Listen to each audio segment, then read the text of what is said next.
Entonces está al servicio, señores, no de la ciudadanía. Obviamente estoy generalizando, ¿no? Hay como 5.000 municipios Claro. en México y en Guerrero hay 81.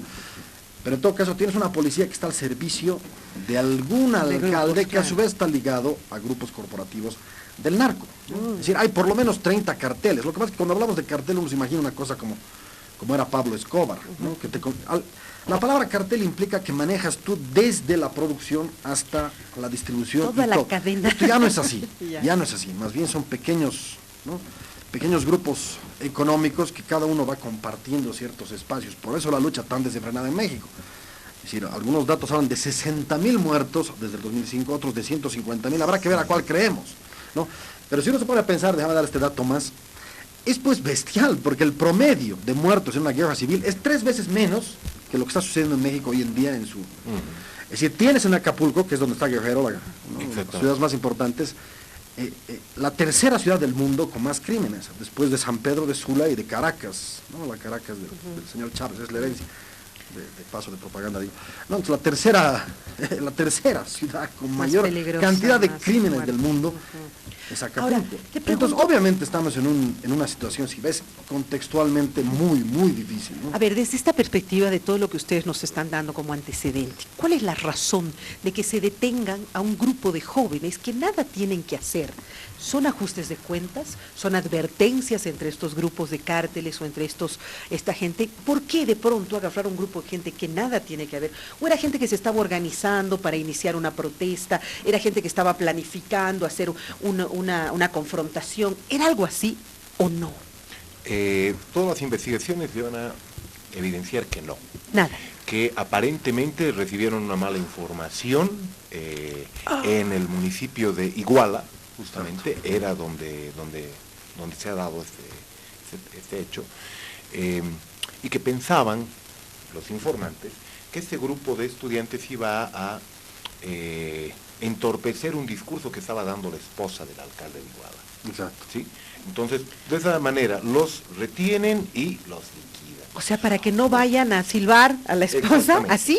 Así es. Dios mío. Entonces, evidentemente, hay una situación de quiebre estatal muy fregada, muy fuerte en México. Así es. Hay una crisis, pero de las dimensiones de las que hacía referencia Diego, que también se puede expresar en muchas otras áreas. Tenemos un Estado, o sea, un gobierno mexicano que evidentemente está perforado en muchos niveles por el narcotráfico. ¿Qué partido es? En este momento el presidente es del PRI. Las últimas 2 gestiones, esta y la anterior, esta de Peña Nieto y la anterior de Felipe Calderón era, ¿verdad? Claro. Los dos son del PRI. El Ya. PRI retorna después de 2 periodos en que gobierna el PAN. Ajá. Con, Pero el PRI gobernó eternamente, ¿no es cierto? y volvió. Ajá. Y parece Y que volvió. volvió exactamente con la misma lógica que ha ido generando durante esos 70 y tantos años en los que ha estado gobernando el PRI. Entonces, tú tienes un Estado que no tiene ni la capacidad de ejercer control ni de garantizar la vida de los ciudadanos. Es más, está comprometido seriamente con los diferentes intereses que se manejan, Correcto. económicos, no solamente del narcotráfico, sino con, obviamente hay una colisión muy, muy fuerte, ya con una lógica económica totalmente neoliberal, una lógica económica totalmente internacionalizada. Justamente se ha aprovechado el reciente campeonato de fútbol, el mundial de fútbol, para que mientras todo el mundo estaba pegado al televisor, privatizan Pemex. Sí. Privatizan Pemex. Wow. Entonces, y obviamente estamos hablando de una de las principales empresas petroleras del mundo. Entonces hay un retroceso del Estado en muchos niveles. Una generación de desempleo impresionante. Al no tener un Estado que invierte, que le deja todo a la iniciativa privada, lo que tú tienes es una imposibilidad de parte del Estado mexicano, Claro, y de la economía mexicana de generar la cantidad que es más o menos de 1.400.000 nuevos empleos que se necesitan cada año para cubrir eso, esta necesidad, esta expansión de la fuerza laboral mexicana. Y bueno, pues la gente empieza a ser Se las absorbida arregla. por el narcotráfico. Claro, la gente ve cómo se las va a arreglar. Empieza a buscar formas para poder migrar a Estados Unidos, y obviamente eso genera pues una descompensación social que en este momento ha llegado a esos extremos. Ojo, en este momento no se está reconociendo aún la muerte de los 43 Sí, estudiantes. claro, pero Eso es algo que los familiares y las organizaciones de derechos humanos todavía se resisten a creer Así es. en México, ¿no? Entonces, quizá esa es una salida, puede ser, ¿no? Estamos hablando acá de hipótesis de toda índole. Puede ser una salida para darlos por muertos y que el tema se acabe. aplaque, claro. Pero en realidad eso ha generado una movilización social que está generando o que está poniendo en evidencia el descontento de amplísimos sectores de la población. Bueno, el compromiso de Peña Nieto en su última locución, una vez que ya se confirmó que estos jóvenes habían sido quemados en los basureros, en un basurero, muertos por sicarios, fue de continuar la investigación. O sea, es como seguir una estela, de pronto no sé, humareda para disimular, aunque todo esto ya ha develado demasiado. ¿Qué viene? ¿Qué sucede? ¿Qué va a pasar? ¿Qué más está sucediendo en México? Bueno, siempre para continuar con la respuesta, además de lo que detalla Manuel, que parece muy importante ir a las causas mismas, ¿no? ¿Qué ha podido pasar? Es importante partir de la idea de que no solamente, porque Guerrero es un estado, digamos, Claro. como Santa Cruz, y tiene sus propios municipios, ¿no? Claro. Uno de los municipios, entre otros 80 más que hay, porque son 81, es el de Iguala, ¿no? Donde está este alcalde Abarca, que es básicamente un operador del narcotráfico, ¿no? Es un operador del cartel de Guerreros Unidos. Es decir, es su funcionario, ¿no? Es importante mencionar que en general el estado de Guerrero es el penúltimo más pobre en México, ¿no? Y el 70% de la población es pobre. Es un municipio además con tradición desde los Monteros y Capuletos, como dicen que había sido la lucha ahí, ¿no? Como nos explica Enrique Krause muy detalladamente, tiene una tradición de violencia muy marcada, ¿no? Si ya tenemos en los 60, 70 la serie de conflagraciones sindicales que se parapetan contra el Estado con Lucio Cabañas a la cabeza, ¿no? Que son los grandes héroes mitológicos de México en términos de guerrilla local. Es un tipo, un campesino justamente del sindicato rural de maestros que se opone al Estado, ¿no? Ya en aquella época, y es eliminado brutalmente, porque México tenía un trato con Estados Unidos. Si Estados Unidos estaba luchando en ese momento contra la expansión de la dictadura castrista en otros países, y México le hace un trato a Cuba. No traigan aquí a sus...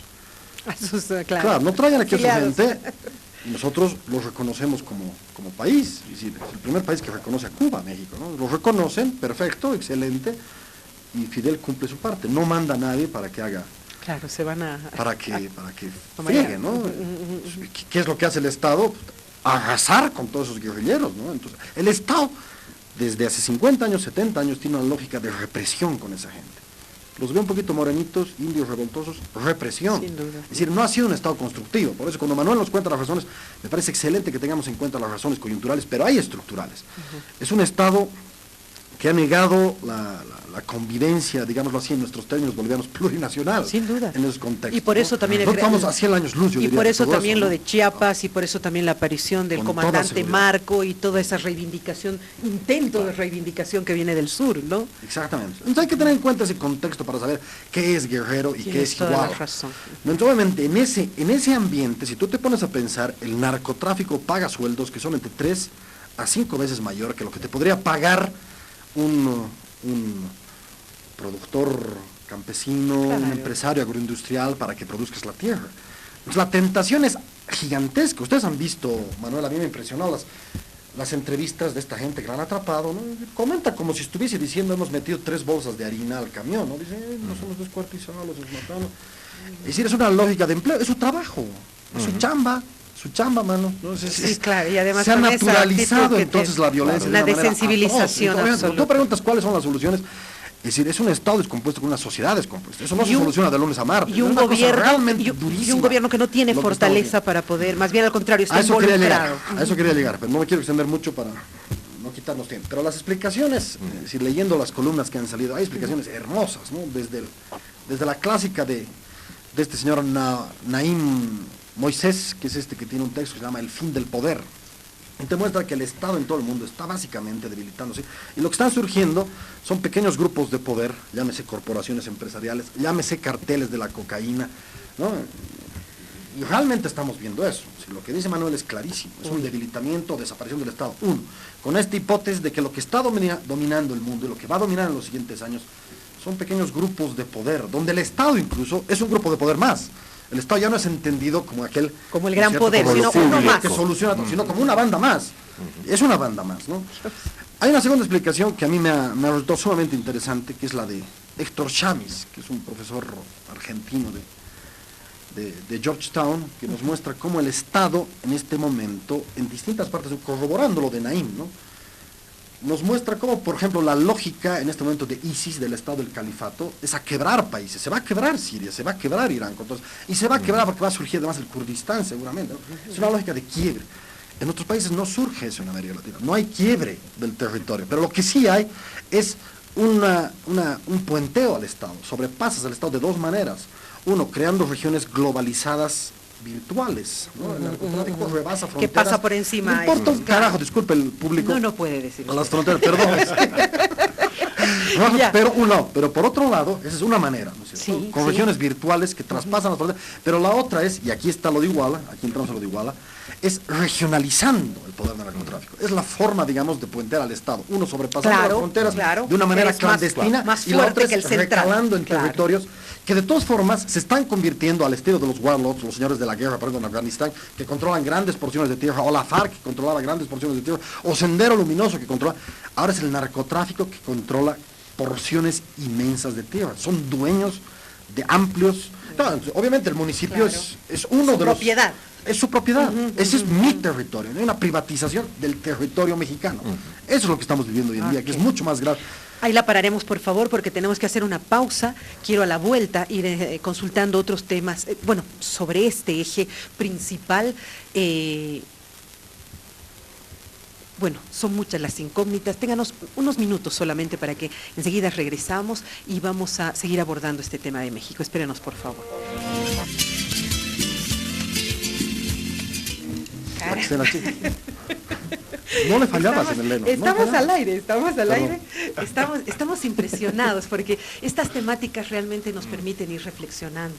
Y si bien yo antes de la pausa me había quedado como con un vacío en la cabeza, no era precisamente un vacío, sino era una serie de comparaciones que hacemos con nuestro país y la necesidad de poder ver nuestra realidad, porque creo que esa es la única manera de aprender.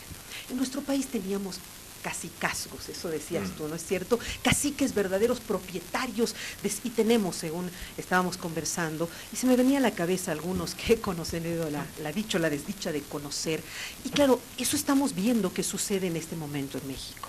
Hay nuevos propietarios de ciertas tierras y de ciertas regiones, y nosotros lo hemos vivido en algún momento, que se ha desbaratado, que ha sido producto de una serie de enfrentamientos, en fin. Pero qué interesante poder reflexionarlo en este instante.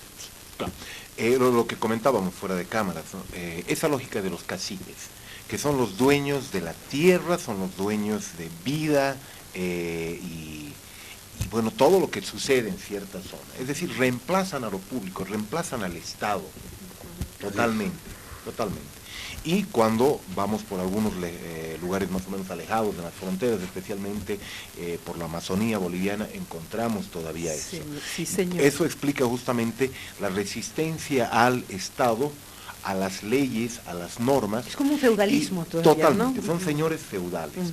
Y evidentemente en estados, ya volviendo a México, por ejemplo, como de Guerrero, que corrijo, no está al norte, lo estaba confundiendo con Chihuahua, está más en el lado del Pacífico, encontramos esa lógica donde el Estado no llega, Claro. donde quien da la salud, el jefecito, es el dueño de, ¿quién es el encargado de que no nos falte zapatitos acá? Es el dueño de vida y haciendas, acá todo, entonces no hay Estado. Claro. Y lo que estamos viendo justamente, y lo que se ha expresado en México, es lo que en algún momento también teníamos acá en el país. Sí. No solamente caciques, ya conocemos las anécdotas de ese senador que anotaba en la Contraloría como posesión solamente un departamentito, era dueño solo de un departamento, ¿no? Y ustedes van a poder abundar en detalles. Teníamos también, Al norte claro, del país. teníamos en los años 70 acá o sea, un acuerdo explícito entre algunos caciques, especialmente de Beni, de Santa Cruz, que estaban totalmente vinculados con narcotráfico, con el Estado, para seguir operando en condiciones más o menos de una transacción, ¿sí? O sea, entonces no teníamos realmente un Estado. No había, y lo que claro. estamos viendo en México... Llegaba solo hasta ciertos lugares. Exactamente, del Estado, ¿no? exactamente. Y lo que estamos viendo en México es justamente el quiebre de ese Estado. Un Estado que además, o sea, que no solamente ha quebrado, sino que ha entrado en una crisis que ha arrastrado consigo todo el sistema político. Porque paradójicamente en el Estado de Guerrero, donde se da esto, donde se da esta desaparición, conviven la aparente izquierda, que es el PRD, el alcalde de Iguales del PRD, Claro. el gobernador del Estado de Guerrero es un gobernador que es parte de una alianza entre el PRI y el PRD, ¿sí? Y obviamente también está por ahí vinculado ya todos el PAN. están metidos, ya. Claro, entonces están todos. De ahí justamente que amplios sectores de la sociedad política mexicana estén buscando alternativas fuera de ese sistema político. No estamos hablando, por ejemplo, López Obrador, que quiere avanzar con un esquema como el de Morena, Movimiento de Renovación Nacional. Sí. Entonces, evidentemente estamos en una Claro. situación crítica, una situación totalmente crítica en un país donde casos, narcotráfico, Estado, multinacionales, son expresiones todas de...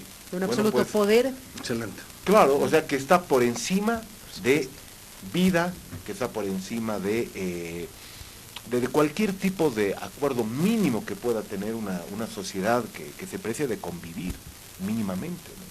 Es el extremo del neoliberalismo, ¿no? O sea, ya lo liberaron al Estado de todo. Ya está completamente liberado. Claro, Y otros hasta de han garantizar asumido, la vida. Por supuesto, Hasta de porque ya garantizar la otros vida. son los propietarios. Decíamos en la pausa que realmente esto era digno de analizarlo. Y otra idea que se me venía a la cabeza, y por primera vez lo había comprendido al presidente Mujica, que aunque personalmente le tengo mucha admiración, yo no comprendía muy bien cómo había sido capaz de legalizar la marihuana en su país. Me parecía ilógico. Sin embargo, una de las frases que él decía era fundamental. Él decía, ¿qué es peor, el narcotráfico o la droga? Y aquí en México estamos constatando que es peor el narcotráfico, que si no hubiese esta prohibición, si no hubiese todas las leyes en contra del narcotráfico, pues no podrían estructurarse estos cárteles. ¿Qué dices, Diego? No, evidentemente, es mucho peor Sí, no. el narcotráfico que la droga en sí misma. Es decir, como puntos fuertes de síntesis de lo que estamos viendo hoy en día, es uno, claramente una descomposición de la democracia. Si la democracia tiene como parámetro la posibilidad de que autoridades electas por nosotros, la población, ejerzan el poder. Es decir, cuando tienes grupos externos al poder elegido, manejando los hilos del poder con más eficacia, con más vehemencia, eso ya no es democracia, son grupos externos. Y eso ha sucedido en general en nuestras democracias en América Latina con las transnacionales, que tienen más peso que el propio Estado, con la Iglesia, que tenía más precio que el propio Estado, con los militares, que tenían más peso que el propio Estado. Es decir, en general hemos estado siempre atosigados por poderes externos no elegidos que están sobre el poder estatal. Y hoy, el actor de moda, no es que sea algo nuevo esto, pero el actor de moda son los carteles de narcotráfico, que digamos son ahora el nuevo actor externo que está en contra de la democracia. Tenemos una democracia claramente, por ejemplo, ya a nivel municipal, estrictamente, digamos, esta como primera conclusión que tiene sus derivados, ¿no? Lo que estamos viendo en México, que también se da en otros países, es una moda intelectual, incluso ahora han empezado a aparecer muchos libros sobre lo que se llama autoritarismo subnacional, ¿no? No, y esto es claramente lo que pasa en México. Lo que tenemos es un municipalismo gangsteril. Es un municipalismo gangsteril. bien. Es decir, ¿qué sucede en este momento? Fíjate qué interesante es esto. Yo criticaba en mi libro, que he sacado con el PIEF, Municipalismo de Base Estrecha, decía que está generando un empresariado a nivel local en Bolivia al calor de las licitaciones. Obviamente, no quiero generalizar ni que se piense que estoy diciendo que todos son corruptos, pero evidentemente las licitaciones implican un 10 o 15 o 20% de coima, ¿no es cierto? Y lo sabemos todos. Entonces hay un dejo ahí de autoritarismo subnacional y de municipalismo gangsteril, pero es pues en pañales comparado con lo de México. Sin duda. En México no solamente, es decir, ¿cómo funciona? El cártel dice, estas son nuestras 5 empresas, estas tienen que ganar las licitaciones. y han ganado 5 empresas de los gángsters, de los Por carteles. donde están lavando ¿Quién gana la las licitación? empresas, por donde están lavando todos sus recursos, ¿no es cierto? Pero aquí lo fascinante es, por eso, la segunda cosa que quería dar como conclusión es cómo funciona el capitalismo. El capitalismo es fascinante, cómo encuentra maneras de diversificarse a sí mismo, ¿no? Claro, los narcotraficantes, la lógica la que tenían es decir, a nosotros exportamos droga a Estados Unidos. Ya tenemos ese negocio consolidado. ¿Qué cosita hacemos, papá? Más o menos es la lógica, ¿no? Nos dedicaremos a hacer extorsión, secuestros. Sí, lo han hecho, perfecto. México sube, ¿no es cierto?, como el primer país con secuestros en el mundo. ¿Y ahora qué hacemos? Ya hemos logrado eso, ¿ahora qué hacemos? Seguiremos diversificándonos. Agarraremos a los municipios y en los municipios cobramos impuestos extraordinarios a la gente para que tenga su tienda. Ganamos las licitaciones a partir de nuestras propias empresas. Es decir, el municipalismo y el poder estatal aparece como su tercer, cuarto o quinto espacio de diversificación productiva. Es decir, lo que nos enseñan en primer año en teoría económica, hay que diversificar la economía. No pongas lo están todos haciendo tus a la huevos perfección. en la misma canasta. Exactamente. Sí. Lo están, en segunda conclusión, hay definitivamente un funcionamiento, claro, yo no diría trastocado, sino el funcionamiento normal del capitalismo. Es decir, si antes había piratas que mataban a otros tipos o había esclavistas que negociaban con la vida de negros, hoy tenemos carteles que negocian con la vida de gente. Entonces, la democracia está intimidada, la economía está más arraigada en un capitalismo salvaje y los derechos humanos, por supuesto, han desaparecido. Eso es México hoy en día, sin tratar de... Claro. No estoy siendo exagerado, no estoy siendo... No, para carbónico. nada. No, Estás siendo bastante sabemos. condescendiente con algunos términos, creo yo. Todos lo Exacto, sabemos, más sabemos elegante, que sí. México ha llegado a un límite que creo que no ha habido en la historia. Todo esto, la vida de 46... 43. 43 jóvenes, 43, no sé, héroes, mártires, pueden hacer que se modifique todo esto, que de alguna manera el pueblo mexicano reaccione, porque el pueblo mexicano ha estado como dormido, como aceptando todo esto, como bueno, ya que este señor me da un poquito más, me conviene y sigo adelante. Es decir, puede hacer este la icono diferencia. histórico cambiar un poco lo que están viviendo México. Yo no sé hasta dónde podrá avanzar el pueblo mexicano en la recuperación de su estado, en la recuperación de sus recursos naturales, en la recuperación de su derecho a la vida, para comenzar. Pero evidentemente este tema de Ayotzinapa es un tema fundamental. Claro, si nos remitimos, por ejemplo, a la masacre de Tlatelolco en los 60, en plena plaza, en pleno centro de México DF, o sea, ni eso ha sido capaz de romper una estructura de poder tan tremenda que generó el PRI en su momento. Ha generado una crisis muy profunda, muy importante, pero no quebró. No ha sido capaz de quebrar. Y de hecho, o sea, posteriormente, ya en los 80s, 90s, la descomposición del Estado, la venta, la privatización de muchas de las empresas estatales que tenía el ícono de la estatización en Latinoamérica, que era México, ha sido tremendo, ¿no? Pero sin duda, creo que va a marcar un antes y un después. Igual pues ya no estamos en los 60, ¿no? El mundo Correcto. está globalizado. Lo que sucede ya nos estamos enterando. Organismos internacionales se están moviendo. O sea, ya es otra la historia. Claro. ¿Será que...? El problema es que además en México la situación se complica por el monopolio y el manejo de los medios de comunicación. Sí, pues, entre Azcárraga y- entre pandilla. TV Azteca y Televisa, Televisa. o sea, tienen medio hipnotizado al pueblo mexicano, pero a plan de estrellas, a plan de telenovelas, a plan de todo.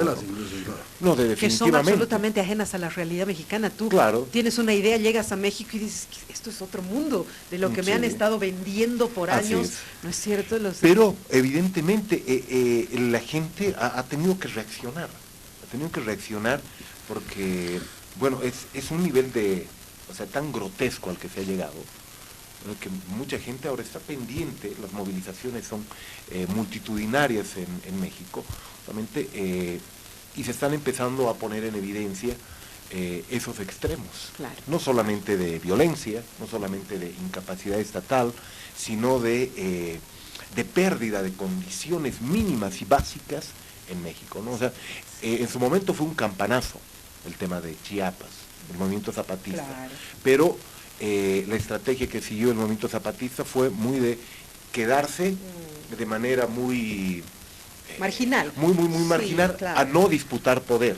Sí, a al no no querer disfrutar. participar en las Claro. elecciones nomás, ellos mismos se condenan a quedarse así, fuera del Así es. esquema y sin poder crecer, ¿no es cierto? Exactamente, lo mismo que pasaba con algunos movimientos, por ejemplo, en otros sectores de Latinoamérica, acá en Bolivia también, así muy para el recuerdo, o sea, simplemente querían, levantar la mano y decir, por si acaso, no estamos de acuerdo con eso. Pero es que no me parece casual, porque si te das cuenta, estaba enfrentándose el comandante Marcos con este monstruo que ahora se está descubriendo, que estamos develando, Sí. o sea, ya lo han dejado crecer de pronto para distraer la atención de la gente, pero enfrentarse realmente a ellos es algo, pues debe ser imposible. Claro, ¿no? o sea, la cantidad de muertos que tiene hasta este momento México en los últimos 10 años es realmente horroroso. Es horroroso. Es horroroso, ¿no? Entonces, y eso te muestra que hay algo que no está funcionando bien allá en el Estado. No solamente se le puede echar la culpa al narcotráfico, ¿no? O sea, el narco es un actor fundamental en ese proceso de depauperación de la vida, en ese proceso de degradación de las capacidades estatales, de degradación de los niveles de participación y de democracia real, pero es uno de los actores. Claro, porque el otro es un Estado absolutamente indiferente o tal vez cómplice. Sí, o sea, el Estado ausente, el Estado nominal, no sé cómo llamar. Ah, qué increíble, sí. Si me permites eso más, es decir, hay que ver la estructura de poder local para entender algo de esto, ¿no? Ya. Como primera parte de la respuesta. Si lo que estamos viendo en México, más bien es una reconstitución del poder civil militarizado. ¿En qué sentido? Que encima de que hay un conjunto de sicarios dispersos por el país y en estos estados más pobres de México, tú tienes, por otra parte, en segundo lugar, obviamente, estas policías municipales que son estatales como segundo brazo coercitivo militar, pero tienes más. Hay una tercera que se empieza a crear y se ha creado. Aquellos ganaderos y hacendados, grupos poderosos que dicen, no vamos a pagar a los narcotraficantes nuestra cuota, creamos nuestros propios grupos paramilitares, como en Colombia, ¿no? Entonces, están constituyendo policías privadas de defensa de sus territorios. ¿Qué pasa paralelamente? Otros campesinos dicen, nosotros ya no pagamos sus sicarios. Están creando entonces guardias comunitarias. Ok. Entonces, ahorita la en este sociedad momento, ya se está organizando. pero entonces. militarmente de una manera dispersa, ¿no? Y además corporativa, cada quien defendiendo lo suyo. Si tienes ahorita está cargada la dinamita. Más bien lo de Iguala, pues es el comienzo de algo muchísimo más grave. Eso en primer lugar como estructura de poder local. Todo está militarizando y todo el mundo está dispuesto a defender hasta la última gota de sangre su porción territorial. Eso por un lado. Por otro lado, a mí siempre me gusta mencionar esto, porque nos deja una estela de esperanza, y esto está muy bien documentado en un fascinante texto de un profesor de Notre Dame, que es Guillermo Trejo, sobre las movilizaciones indígenas zapatistas, que nos dice, si realmente algo cambió la historia de México, además radicalmente, más allá del éxito posterior del zapatismo como zapatismo en Chiapas, más allá de eso, nos dejó un chip a los mexicanos. ¿Cuál era ese chip? Que si no damos un paso hacia la democracia, una transición democrática, y quebramos el dedazo del PRI, de la dictadura perfecta, los indígenas ya no van a estar solamente en Chiapas, sino en Michoacán, van a estar en todos los estados de México, ¿no es cierto?, en Juárez. Entonces mejor damos un paso al costado y nos abrimos hacia la democracia.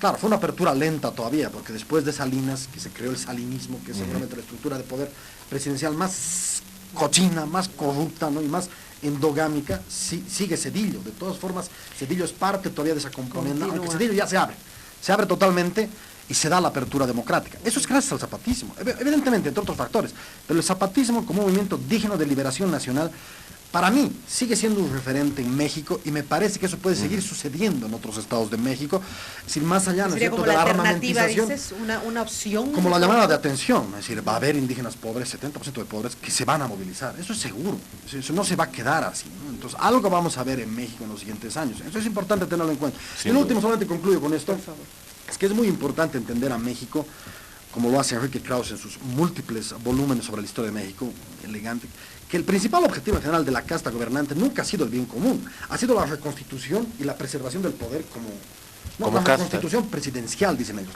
como casta, como un grupo más. Manuel muy bien decía, ahorita México son las transnacionales, son los caciques, son los carteles, y uno más de esos grupos corporativos es el Estado. Uno más, no es el que debía ser el el que conjuncione todas las fuerzas, armonice las fuerzas y dé las soluciones como árbitro neutral. No, es uno más en contienda, es uno más en contienda. Y entonces el salinismo fue, digamos, la epítome de la corrupción. El salinismo creó sus propias empresas, privatizó para sus amigotes, entre ellos Slim, ¿no?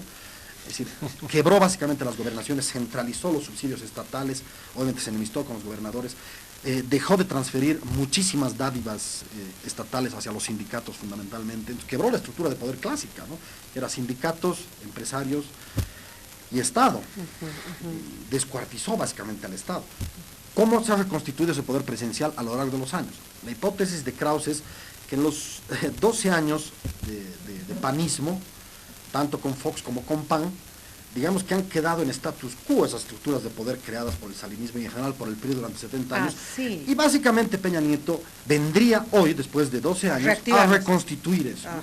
Pero con mucha más violencia y mucha más energía. Entonces el objetivo de Peña Nieto, por ejemplo, a privatizar nuevamente Pemex, es tener un excedente para refortalecerse como casta gobernante. Es decir, estoy exagerando, ¿no? No es que esté pensando en el bien común, está pensando en cómo reconstituirse como PRI otros 70 años. Esa es la idea. Claro, claro. Y en ese ambiente, obviamente, lo que vamos a ver los siguientes 10, 20 años es más violencia, y además en esta desensibilización que se ha generado, entonces ya van a ser capaces de cualquier cosa, ¿no? Como que lo están haciendo.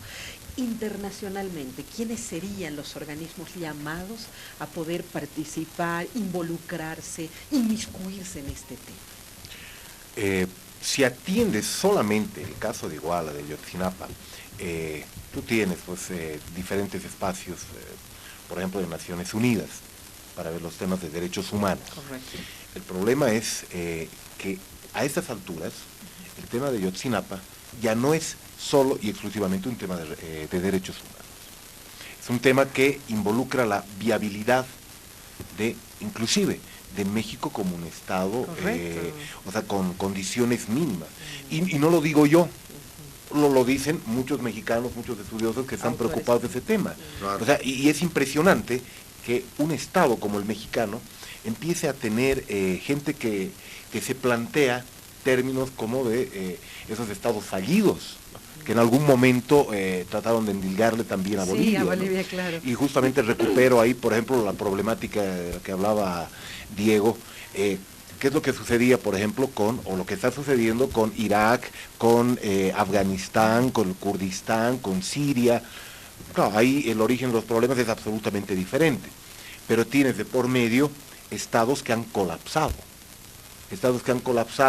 Y hoy están en una búsqueda frenética de hacerse la mayor cantidad posible de territorio, de recursos naturales y obviamente a plan de bala, ¿no? Y lo que vaya a resultar de ahí serán evidentemente nuevos equilibrios de poder subregional. Y en el caso mexicano, lo que se tiene es la necesidad de reinventar, me imagino yo, ese Estado, sobre una lógica totalmente diferente. Chiapas podría ser la opción, perdón, el movimiento zapatista podría ser así, una opción, como decir. Creo que es una opción de resistencia hasta este momento, que evidentemente ha generado el propio glasnost y la propia perestroika mexicana, pero por otro lado no plantea alternativas. Ni quiere ser parte del sistema. Exactamente. ¿No? Morena, veremos hasta dónde puede avanzar, el PRD, los sectores de izquierda del PRD, hasta dónde pueden avanzar. Es decir, estamos ante un escenario en el cual México se está viendo tal cual es frente al espejo.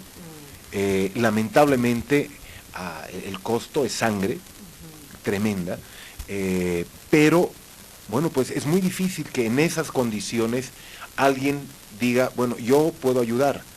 La OEA, claro. O sea, cuando es un problema de política interna y no está llamado a ver ese tema, de derechos humanos de Naciones Unidas, el relator especial de derechos humanos, o sea, claro. ¿Quién puede ver eso? Oye, ahora, mi primera respuesta sería, pero yo creo que es pertinente intentar ver qué actor internacional podría ser, pero ya para mí es un gran logro que el Estado mexicano se preocupe de esto. No olvidemos que el 26 de octubre se le dice al presidente, ya ha pasado esto, hay 43 muertos, y él da su conferencia de prensa 4 días después. Si estás hablando de la cosa seguramente más importante de los últimos 10, 15 años, desde el zapatismo o desde la matanza en Aguas Claras del 95, no sé, no. Y no dice nada el presidente, sino 4 días después. Y cuando dice, es un problema de Iguala. Es un problema del municipio, Claro, que pero lo después resuelvan ya no, a nivel ¿no? local. No, por Después ya supuesto. empieza a cambiar su discurso. Yo creo que hay una renacionalización de los problemas. Ya es ver a los municipios con un lente ya no externo, porque lo estamos mirando como poderes locales diseminados que sirven, como esto, ¿no? Lo que decíamos, como reconstitución de cacicazgos locales, solamente que amparados en el Estado con poder municipal, pero siguen siendo cacicazgos locales. Y el PRI ha funcionado así. La estructura de cacicazgos es típica del PRI. Así es. Es decir, tú funcionabas con un líder máximo aquí y cientos de caciques que te decían, mire señor, si usted me da tal y cual negocio, yo le aseguro tus 1000 votantes, yo le aseguro 1500 votantes, yo le aseguro, no, son redes de cacicazgos locales. Eso está igualito, solamente que con poder municipal más, es decir, con plata más. Internacionalmente. Y armas, plata y armas. Nuevamente, que ya se fijen en el poder municipal, ya es un logro, que digan, señores, esto no había sido tan democrático, ¿no? Esa idea siempre medio de silogismo obvio, que no es tan obvio. Más descentralización es igual a más democracia. Mentira. Más descentralización puede ser a más poder para mafias locales. Sí, ¿no? y ahora lo vemos, ¿no? Bueno, Exacto. bien rapidito porque tenemos apenas 5 minutos. Hay México, tan lejos de Dios y tan cerca de Estados Unidos. ¿Qué hacen los gringos? Así dicen, ¿no es cierto? Y los gringos que están al lado, que tienen una población mexicana migrante impresionante. ¿Cuál es su punto de vista? Bueno, sobre ese tema específico no sé, pero la idea que tienen de México es bastante clara, porque estábamos hablando de perestroika, de glasnost, y tenemos que acordarnos que acá en Latinoamérica tenemos nuestro propio muro de Berlín. Tenemos un muro, pero que atraviesa toda la frontera mexicano-norteamericana. Y obviamente son muros que te muestran cuál es la visión que se tiene. Yo puedo enviar capitales, puedo comprarme empresas, puedo sugerir también recetas, pero por favor no me envíen mexicanos. Que nadie entre, ¿no? No me Sí, envíen porfa, mexicanos, sí. sí, o sea, es lo único. Qué O sea, asco, ¿no? Claro, es una situación muy lamentable, muy contradictoria, ¿no? Y yo creo que ahí la apuesta de Estados Unidos respecto a México ha sido estrictamente económica. Okay. Estrictamente. Bueno, y ahí un poquito me voy contigo, que decías, el capitalismo está, no sé, como una araña, ¿no? Creciendo y con su tela. México es el que le produce o que le da la producción 90% a Estados Unidos. Bueno, porque sigan nomás mientras me estén enviando lo que necesito, ¿sí? No, hay una enorme hipocresía de Estados Unidos, ¿no? Es decir, eso es claro. No le importa en absoluto esos 43 muertos, aunque declarativamente lo digan, es lo de menos. La cuestión es que puedan sigan controlar su mandando propio narcotráfico y que sigan comprando los productos gringos, es decir, que siga el acuerdo del NAFTA íntegro, digamos, ¿no? Pero básicamente es una cuestión de... Es decir, ya vemos lo hipócritas que son. Fíjense, ahorita es una gracia que Estados Unidos termine aliado de los teocráticos chiitas para combatir a los sunitas. Es una cosa de Claro, risa. ya, ¿no? A los Ya nos damos cuenta que son increíble, capaces de ¿no? todo. Mientras el petróleo fluya, ellos se van a aliar con el diablo, ¿no? Eso está claro. Esos son los grandes hipócritas, ¿no? Muchas gracias, Diego. Qué importante. A ustedes, más bien. Gracias por tu conocimiento. Realmente nuestra sociedad, ¿cómo podría comprender si no fuera gracias a ustedes, caballeros, que se toman el tiempo para poder conocer todo? Y a Manuel, por supuesto. Gracias, Manuelito, gracias. Nos has dado una clara referencia de todo lo que se está viviendo y nuestro pueblo necesita, porque de verdad muchas veces no lo comprendemos y a veces terminamos entendiendo mejor y dando gracias a Dios cómo estamos viviendo ahora, por todo lo que nos podría haber sucedido. A ti las gracias, Verónica, a ti también, Diego. Gracias. De nuevo, termino con esa frase: hay México tan lejos de Dios y tan cerca de Estados Unidos. Un abrazo, hasta la próxima.